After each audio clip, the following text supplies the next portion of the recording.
Merhaba arkadaşlar. Simetron ile çizimlere devam ediyoruz. İsterseniz hemen rectangle çizerek başlayalım.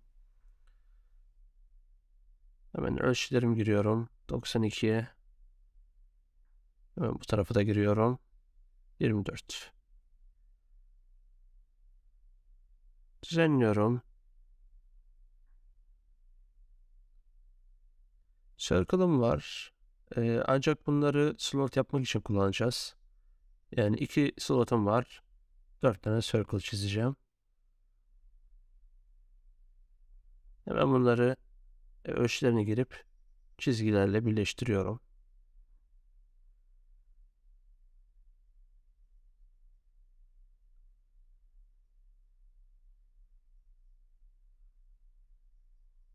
Bununla bunun arasında giriyorum. 25.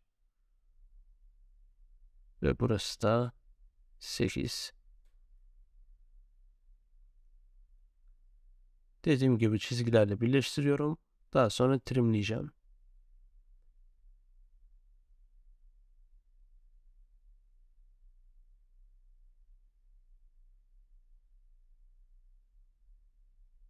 Evet. Buraları da trimliyorum.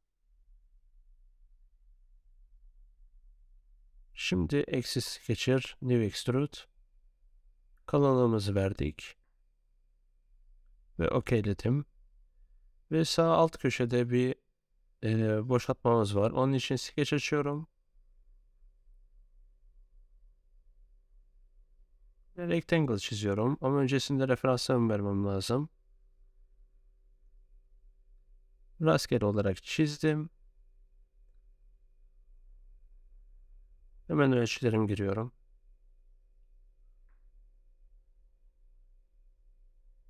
Referansım sol taraftan.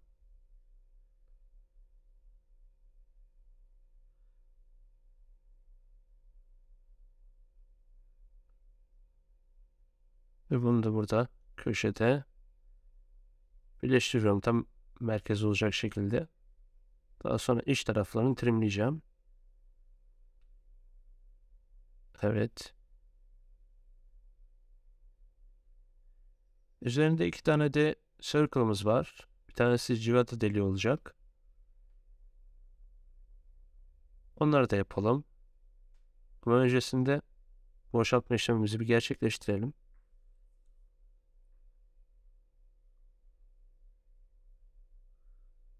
Daha sonra tekrardan buraya bir sketch açıyorum.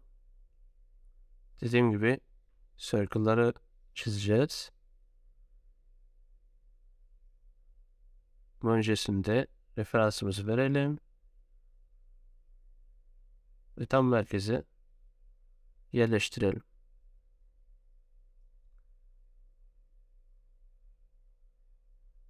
Önce bunu yapalım. Daha sonra diğer circle yapalım. Derinliğimize giriyorum. Ve okeyledim. Şimdi diğer circle yapabiliriz.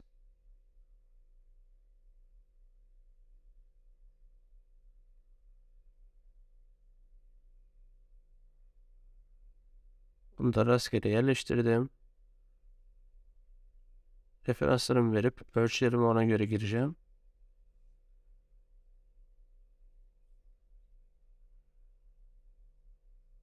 Buradan da veriyorum ölçüyü.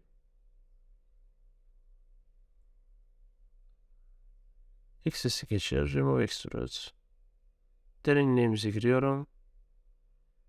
Buna bir de diş çekmemiz gerekiyor. İşaretliyorum. Ve okeyledim. Şimdi köşeleri düzenlememiz gerekiyor. 4 köşeyi de seçeceğim. Chamfer'ımız var.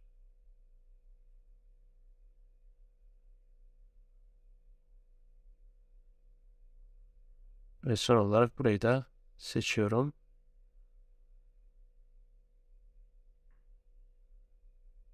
Açımı ve ölçülerimi giriyorum.